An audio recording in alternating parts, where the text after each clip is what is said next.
Bitcoin, a moeda na era digital.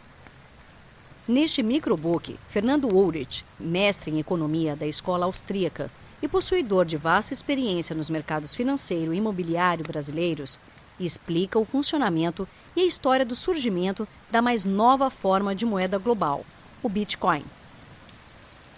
A seguir, veremos como Satoshi Sakamoto tomou a iniciativa incrível de reinventar a moeda na forma de código de computador.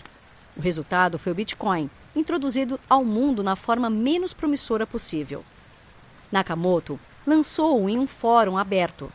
É como se dissesse: aqui está uma nova moeda e um sistema de pagamento. Usem se quiserem. O que se seguiu foi impressionante. Desse dia em diante, as transações financeiras nunca mais seriam as mesmas. Muitos de seus desdobramentos históricos acontecem agora mesmo. Então, não perca a oportunidade de acompanhar essa verdadeira revolução econômica. Venha conosco descobrir tudo sobre o Bitcoin em 12 minutos.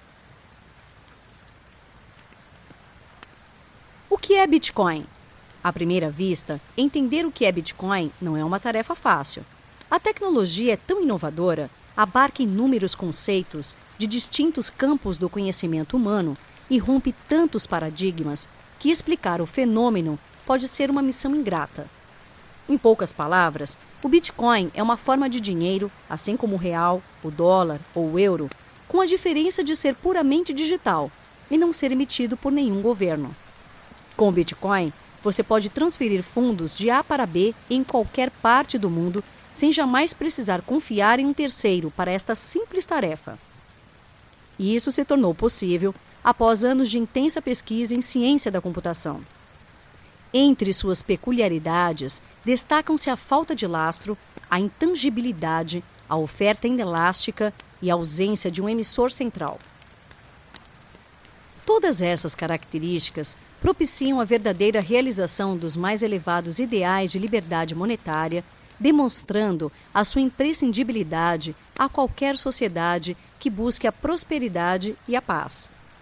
Na prática, Bitcoin é, portanto, uma moeda digital de código aberto, cujo funcionamento não depende de uma autoridade central.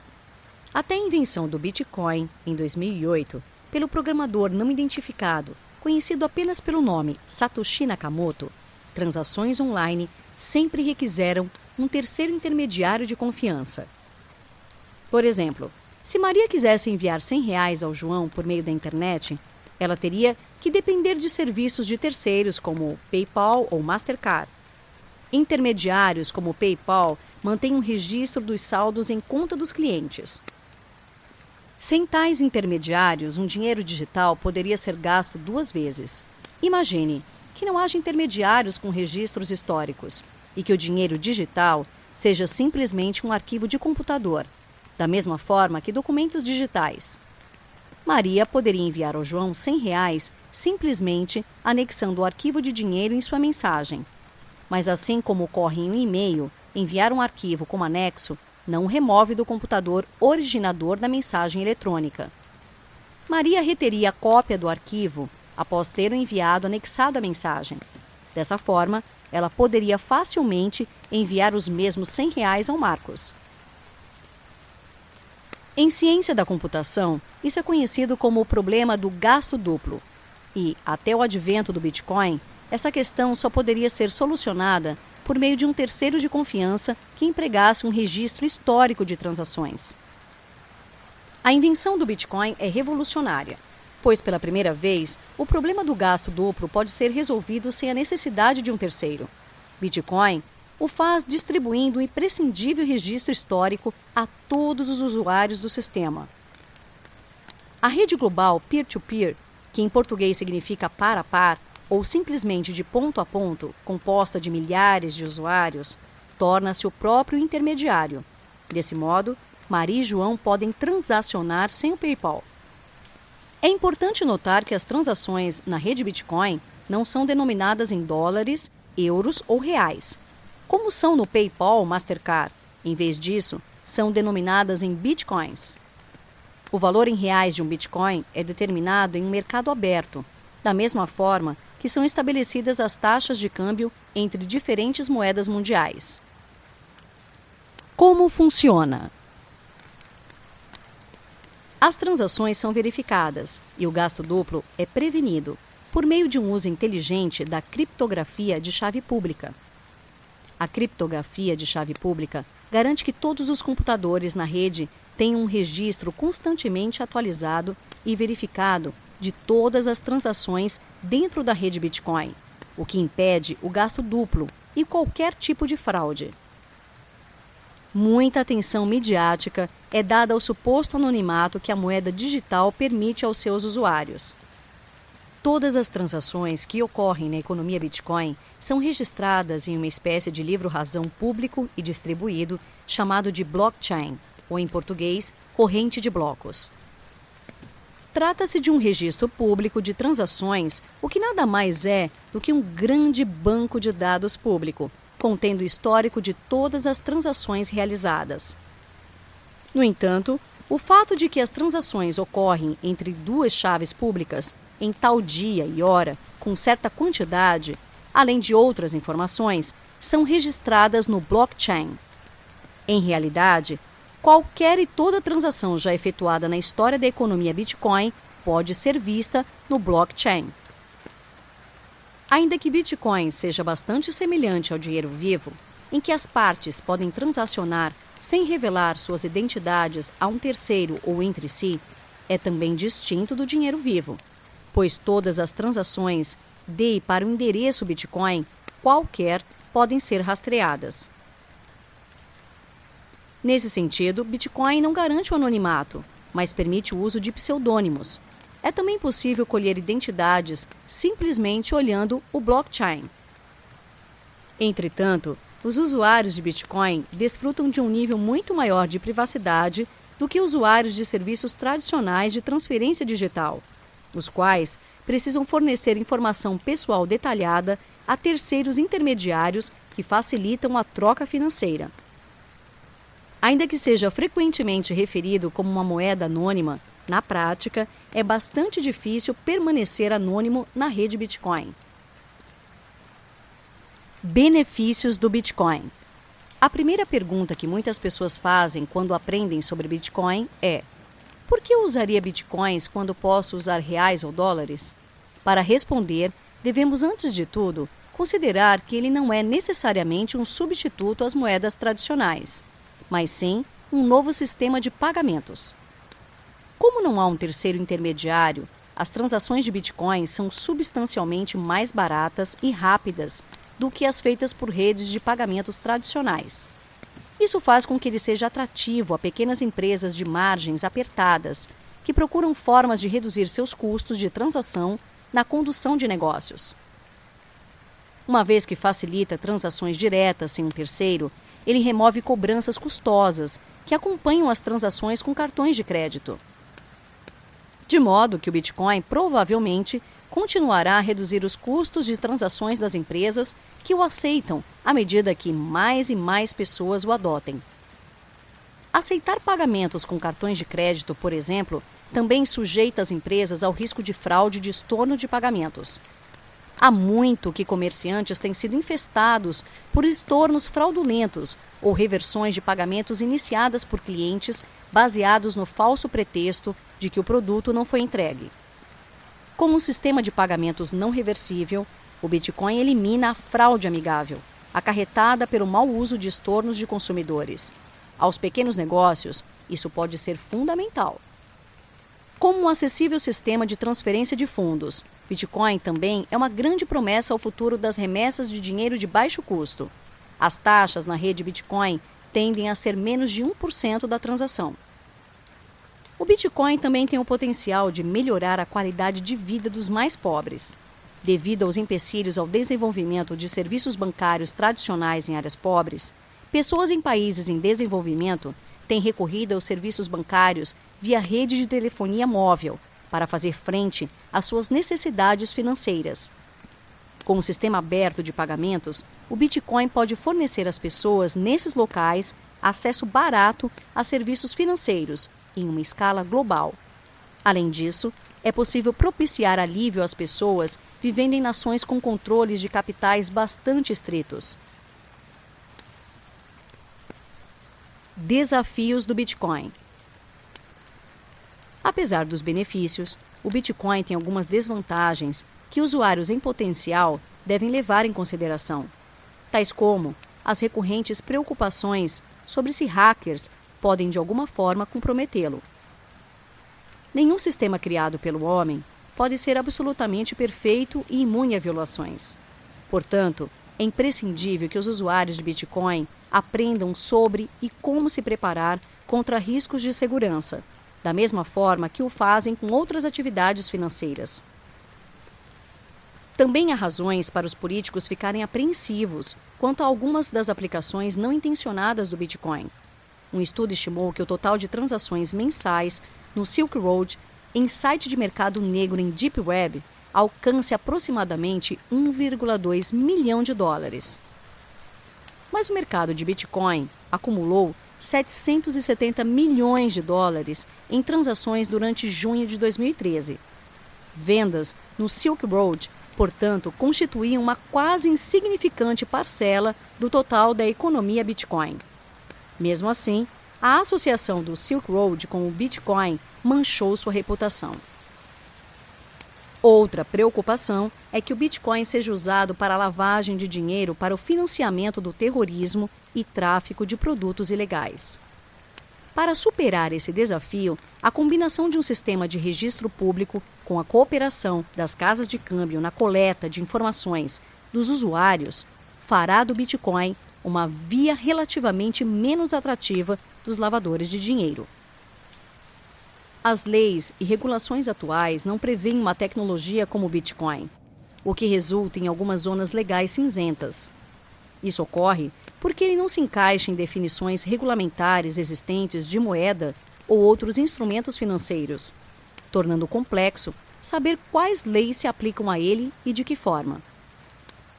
Seja como for, as questões legais certamente afetarão a forma como o Bitcoin se desenvolve ao redor do mundo. Por ser um mercado em franco e rápido crescimento, é de se esperar novidades no âmbito legal proximamente.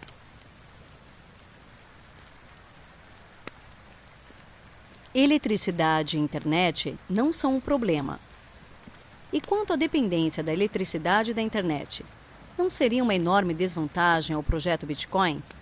Essa não é uma característica unicamente restrita ao Bitcoin. Já vivemos nessa dependência. É impensável que nossa economia globalizada e interconectada possa seguir inabalada na falta de energia elétrica e internet. Outros céticos argumentam que a rede poderia ser hackeada, corrompendo o algoritmo, alterando saldos em carteira e roubando ou falsificando bitcoins. Essa preocupação, embora compreensível, deriva do desconhecimento acerca dos atributos da rede Bitcoin. Antes de qualquer coisa, é preciso enfatizar duas inerentes características da rede: a total abertura e a transparência do sistema. Ainda que o Bitcoin tenha sido criado com certos parâmetros e regras de funcionamento, o código-fonte é completamente aberto a qualquer um que queira verificá-lo, monitorá-lo e aprimorá-lo. Qualquer pessoa pode acompanhar em tempo real as transações recentes, a quantidade total de bitcoins minerados e etc. A história e o contexto do Bitcoin. É a partir da análise do contexto em que o Bitcoin surgiu que podemos entender a sua razão de ser. Ainda que possa ser considerado uma mera coincidência, o fato de a moeda digital ter surgido em meio à maior crise financeira desde a Grande Depressão de 1930, não podemos deixar de notar características marcantes como o avanço do Estado interventor, as medidas sem precedentes e arbitrárias das autoridades monetárias na primeira década do novo milênio, a constante perda de privacidade que cidadãos comuns vêm enfrentando em grande parte dos países desenvolvidos e emergentes. Esses fatores são certamente responsáveis por parte do ímpeto da criação do Bitcoin, mas não há dúvidas quanto ao que possibilitou o seu desenvolvimento: a era da computação, a revolução digital. A grande crise econômica do século XXI e a perda de privacidade financeira. A quebra do banco Lehman Brothers, em setembro de 2008, um dos grandes marcos da atual crise econômica e a maior falência da história dos Estados Unidos, ocorreu há 9 anos. E até hoje, seguimos sentindo as repercussões. Entre os economistas, muito ainda se debate sobre as reais causas da crise financeira. Para nosso autor, no entanto, o mais correto seria apontar o socialismo aplicado ao âmbito monetário como o real culpado. Segundo ele, o atual arranjo monetário do Ocidente baseia-se em 2 grandes pilares: monopólio da emissão de moeda com leis de curso legal forçado, banco central responsável por organizar e controlar o sistema bancário. Além disso, as moedas hoje emitidas pelos governos não têm lastro algum, senão a confiança dos governos. O chamado padrão ouro atualmente não passa de um fato histórico com remotas possibilidades de retornar. Quando os governos emitiam nota em demasia, acabavam testemunhando a fuga de ouro das fronteiras nacionais, sendo obrigados a depreciar a paridade cambial com o metal precioso. A realidade é que recorrer à impressão de dinheiro é algo que os governos naturalmente fizeram ao longo da história para financiar seus déficits, para custear suas guerras ou para sustentar um Estado perdulário incapaz de sobreviver apenas com os impostos cobrados da sociedade. Mas nos últimos 100 anos, o mecanismo de impressão de dinheiro foi de certa maneira sofisticado. Nos dias de hoje, entretanto, o processo inflacionário é um pouco mais indireto e envolve não somente um banco central imprimindo cédulas de dinheiro, mas também todo o sistema bancário responsável por gerar inflação. Inflação é um aumento na quantidade de moeda em uma economia, e a eventual elevação dos preços é a consequência inevitável. Afinal, quanto maior a quantidade de dinheiro em uma economia, menor o poder de compra de cada unidade monetária. Assim, mais caros se tornam os produtos e serviços. As crises financeiras deste início de milênio são uma ilustração perfeita da teoria explicada, chamada de teoria austríaca dos ciclos econômicos. E para piorar ainda mais o cenário, os principais bancos centrais do mundo seguiram a mesma receita de juros baixos para estimular a economia, formando bolhas imobiliárias. Cegados pelos baixos índices de inflação ao consumidor, enquanto os preços dos ativos imobiliários e financeiros disparavam, os banqueiros centrais acreditavam piamente terem domado os ciclos econômicos. A dura realidade, porém, veio mostrar o quanto estavam enganados. Desde setembro de 2008, o rol de medidas extremas e imprevistas empregadas pelas principais autoridades monetárias globais é realmente assombroso. Resgate de bancos, seguradoras e montadoras, nacionalização de instituições financeiras, trocas de liquidez entre bancos centrais, monetização de dívida soberana, redução das taxas de juros a zero, entre outras medidas escabrosas. Ao cidadão comum, resta assistir ao valor do seu dinheiro esvair-se, enquanto banqueiros centrais testam suas teorias, ora para salvar bancos, ora para resgatar governos quebrados, mas sempre sob o pretexto da inatingível estabilidade de preços. E é precisamente este ponto que ficou claro na atual crise. O cidadão não tem controle algum sobre seu dinheiro e está à mercê das arbitrariedades dos governos e de um sistema bancário cúmplice e conivente. Enquanto as autoridades monetárias se esquivam do escrutínio público, exigem cada vez mais informações da sociedade, invadindo a privacidade financeira dos cidadãos. Sob a alegação de impedir o financiamento de atividades terroristas e lavagem de dinheiro, quem acaba sofrendo as consequências da supervisão e espionagem são os cidadãos de bem, que encontram cada vez mais dificuldade para proteger seus ativos e movê-los a qualquer jurisdição fora do alcance dos governos. Este é o paradigma do atual milênio. Crescente perda de privacidade financeira, autoridades monetárias centralizadas e opressivas que abusam do dinheiro isentas de qualquer responsabilidade e bancos cúmplices e coadjuvantes no desvario monetário.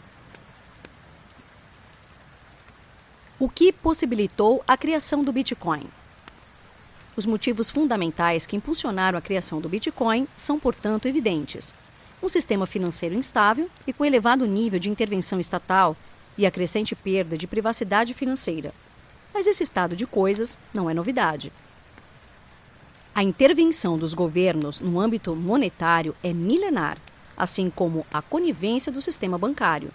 A diferença entre o sistema financeiro mundial atual e o de 100 anos atrás é meramente de grau. Na sua essência, a intervenção estatal prevalece tanto hoje como no início do século XX. Por que, então, algo como o Bitcoin não surgiu antes? Porque precisamos assistir ao sistema financeiro mundial tornar-se tão vulnerável a ponto de quase testemunharmos o seu mais absoluto colapso em 2008. Simplesmente porque, antes, uma tecnologia como a internet não estava disponível e madura como hoje está.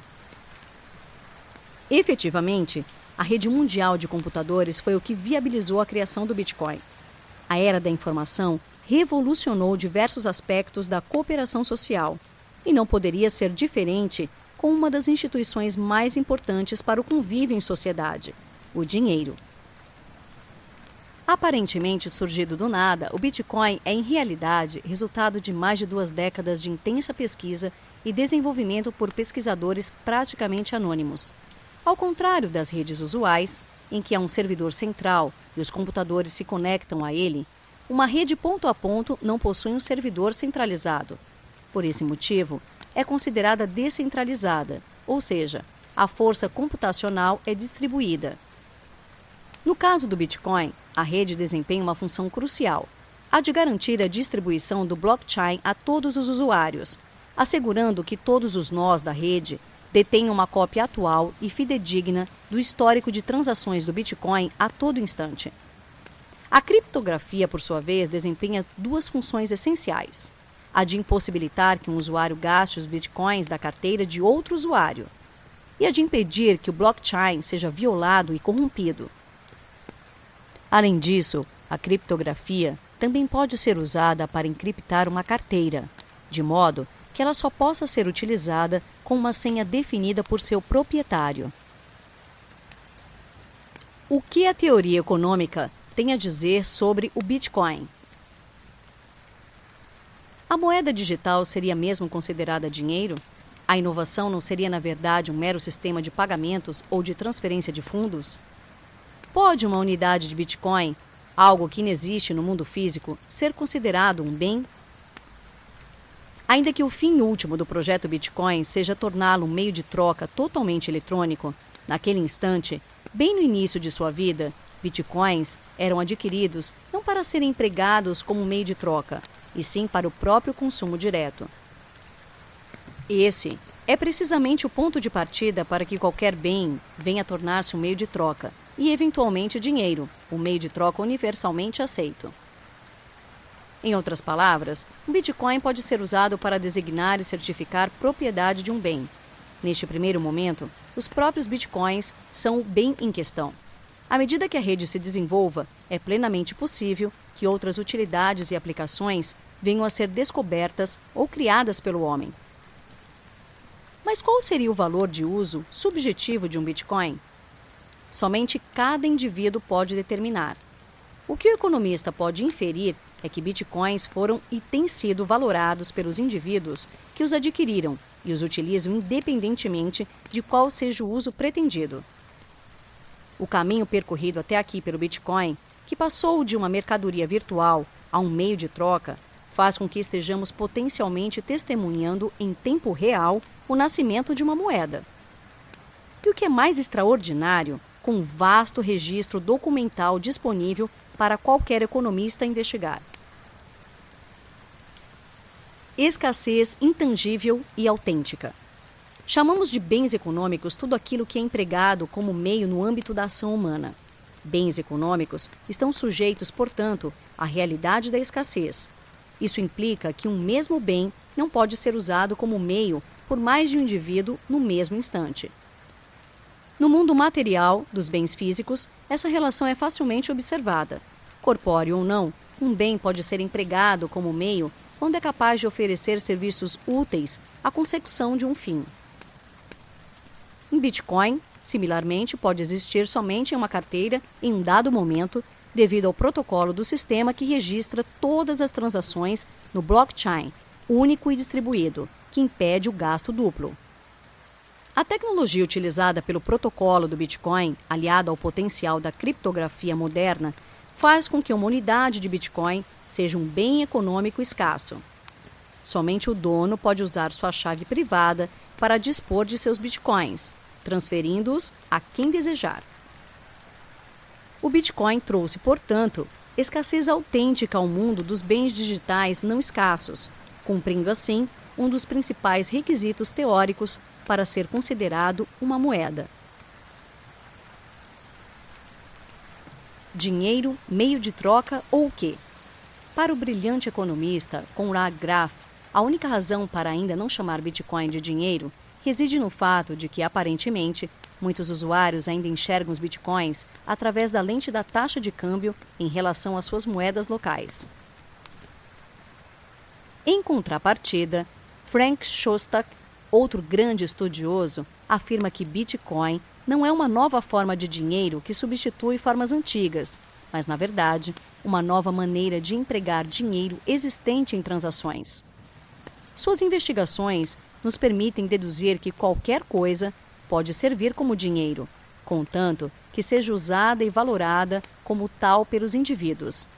Logo, uma unidade Bitcoin, embora incorpórea, é o bem utilizado como meio de troca. Logo, o Bitcoin é o próprio meio de troca, é o dinheiro propriamente dito. Ouro, papel moeda ou Bitcoin? Em sua tese, o economista Peter Surda elenca 3 elementos principais que influenciam na escolha de uma moeda: liquidez, reserva de valor e custos de transação. No momento, liquidez é a maior desvantagem do Bitcoin em relação às demais moedas, por não ser amplamente utilizado, ainda que cada vez mais pessoas e empresas aceitem transacionar com a moeda. É na redução dos custos de transação, porém, que entendemos as enormes vantagens e superioridade do Bitcoin. Para começar, não há fronteiras políticas à moeda digital. Você pode enviar e receber Bitcoins de qualquer lugar a qualquer pessoa, esteja ela onde estiver, sem ter que ligar ao gerente do banco, assinar qualquer papel, comparecer a alguma agência bancária ou caixa eletrônico. Tampouco precisa se preocupar se o banco guardaria de fato 100% do seu dinheiro ou acabaria usando-o para especulação em aventuras privadas. É plenamente possível que, com o passar do tempo, o Bitcoin venha a superar tanto moedas fiduciárias quanto ouro e prata como meio de troca, e, finalmente, tornar-se universalmente aceito. A questão-chave será a liquidez, que, por sua vez, depende da ampliação da aceitação da moeda. No quesito durabilidade, Bitcoin supera tanto o ouro quanto o papel moeda, salvo no improvável caso de a internet inexistir no globo terrestre. Bens digitais, como um Bitcoin, não sofrem alteração espacial ou temporal. No entanto, uma barra de ouro está sujeita ao desgaste natural do uso, perdendo massa ao longo do tempo. Já o papel moeda é bastante frágil, podendo ser destruído facilmente. No que tange à divisibilidade, há um limite físico pelo qual o ouro pode ser fracionado, o que não ocorre com o papel moeda, pois qualquer denominação pode ser impressa em cédula. O Bitcoin, porém, é perfeitamente divisível, com 8 casas decimais e a possibilidade de adicionar quantas mais forem necessárias. O Bitcoin é, então, durável e perfeitamente divisível, embora incorpóreo. Ademais, um Bitcoin é insuperavelmente uniforme, porque sua homogeneidade é matemática e não física, sendo tecnicamente impossível falsificá-lo. O ouro, ao contrário, depende de verificações e comprovações quanto à sua pureza e massa. Já o papel moeda, embora seja bastante homogêneo, pode ser mais facilmente falsificado, dificultando a distinção de unidades monetárias genuínas das ilegítimas. Deflação e aumento do poder de compra.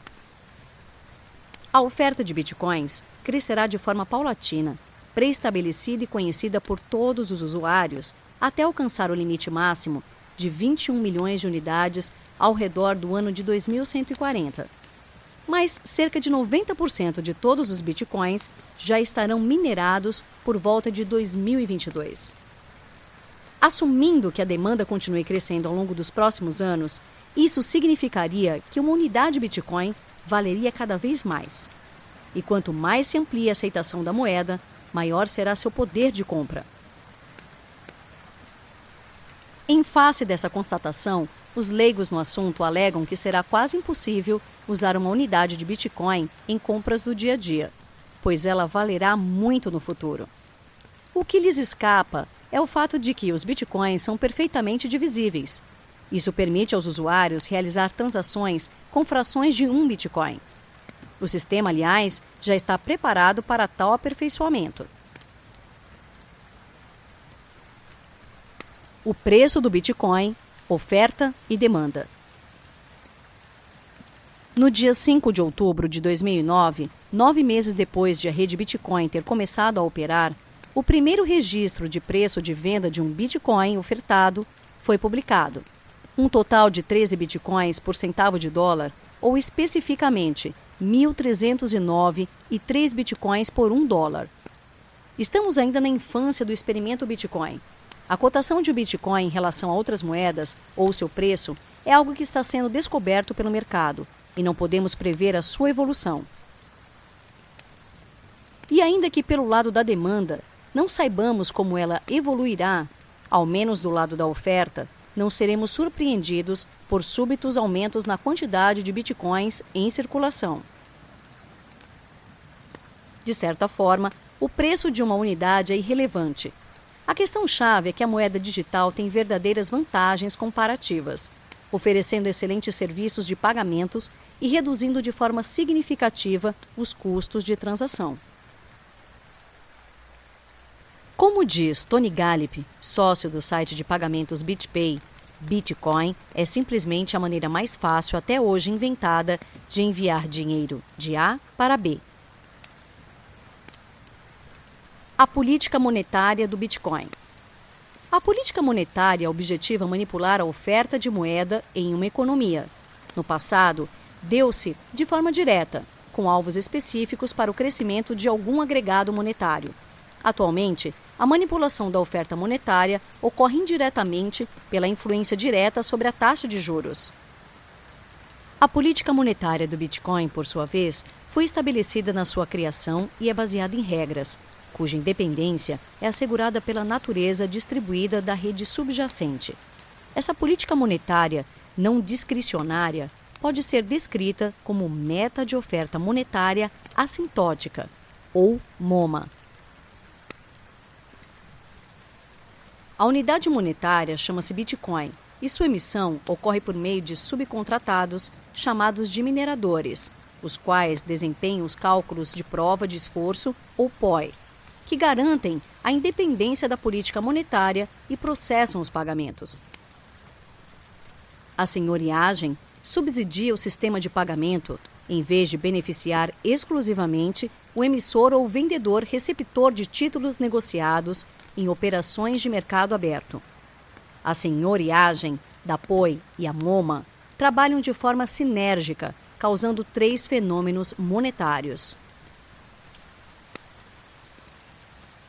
Agentes econômicos racionais mantêm em caixa em bitcoins, mesmo não tendo nenhum passivo denominado em bitcoins.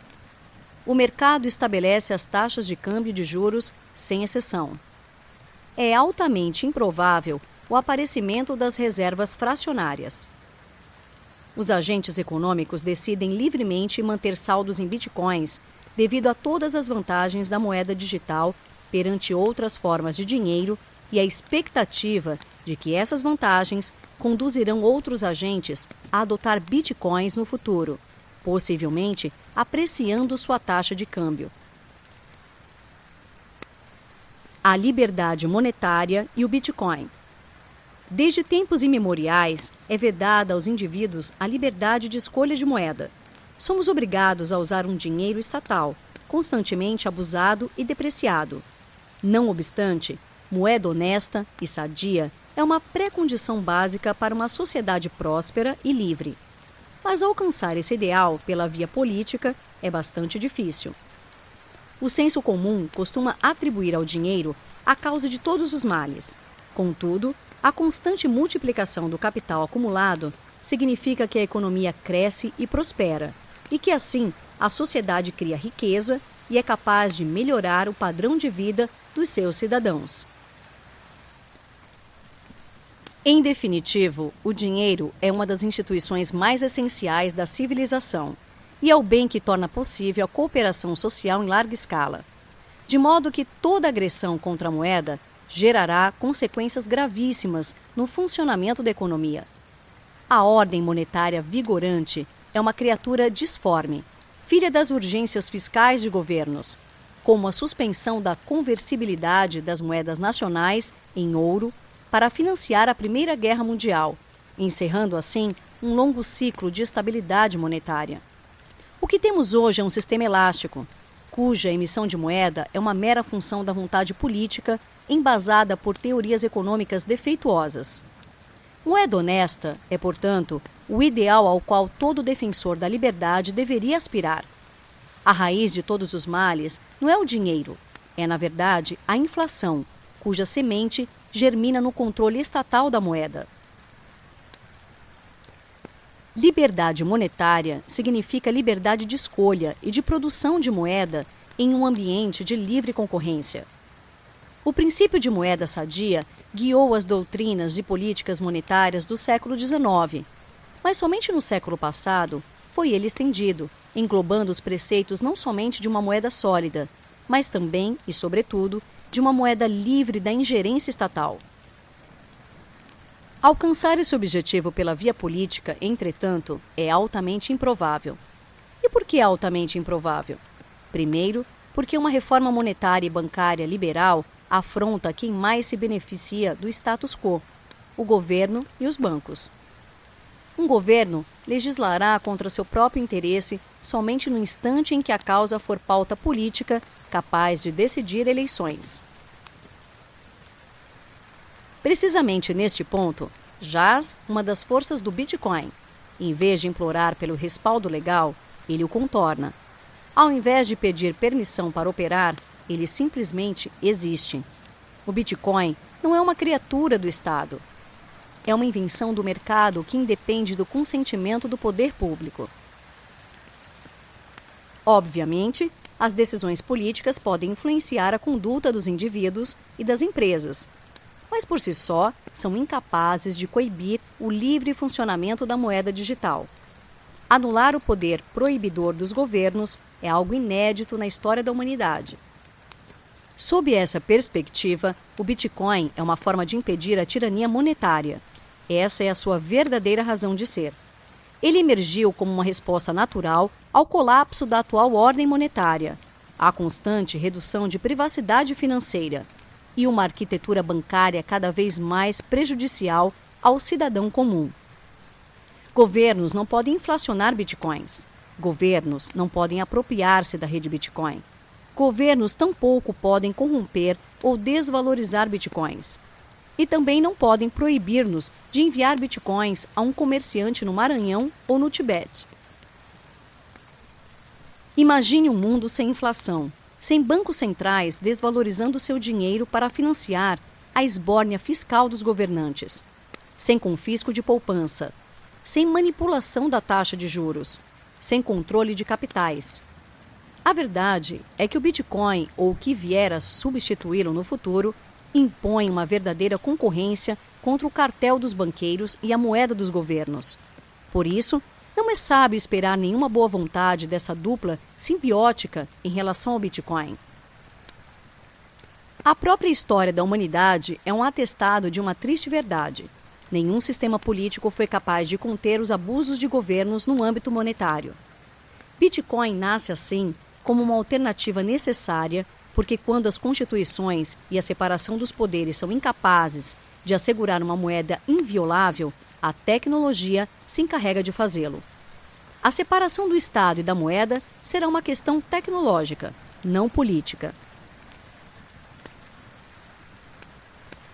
O futuro do Bitcoin. Embora possa parecer que haja uma dicotomia entre o Bitcoin e as moedas fiduciárias, em realidade, é preciso enxergar o Bitcoin não como mutuamente excludente, mas sim como complementário às formas de dinheiro até hoje existentes. É verdade que não podemos saber se o Bitcoin perdurará. Não sabemos se sobreviverá outro ano ou uma década, mas é bastante razoável supor que uma moeda digital ou criptomoeda veio para ficar. O preço do Bitcoin pode até colapsar e os usuários podem repentinamente migrar para outra moeda, escreveu a revista britânica The Economist, em artigo sobre o Bitcoin. Mas há grande probabilidade de que alguma forma de dinheiro digital deixará uma marca duradoura no ambiente financeiro. Mas não esperemos, como um sinal de sucesso, que a moeda digital venha algum dia a suplantar as moedas estatais. Basta o Bitcoin servir, ao menos, como um firme e confiável empecilho ao abuso irrestrito do nosso dinheiro pelos governos, e ele já terá seu nome gravado na história da liberdade. Notas finais. Você se lembra de como a internet e o e-mail revolucionaram a comunicação? Antes, para enviar uma mensagem a uma pessoa do outro lado da Terra, era necessário fazer isso pelos correios. Nada mais antiquado. Você dependia de um intermediário para fisicamente entregar uma mensagem. Pois é, retornar a essa realidade é inimaginável. O que o e-mail fez com a informação, o Bitcoin fará com o dinheiro.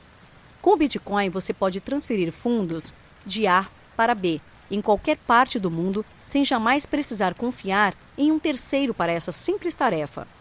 Bitcoin é uma forma de dinheiro, assim como o real, dólar ou euro, com a diferença de ser puramente digital e não ser emitido por nenhum governo. O seu valor é determinado livremente pelos indivíduos no mercado. Para transações online, é a forma ideal de pagamento, pois é rápido, barato e seguro.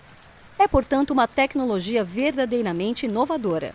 Experimente adquirir um produto ou receber por um serviço prestado utilizando bitcoins e comprove na prática tudo o que foi dito aqui.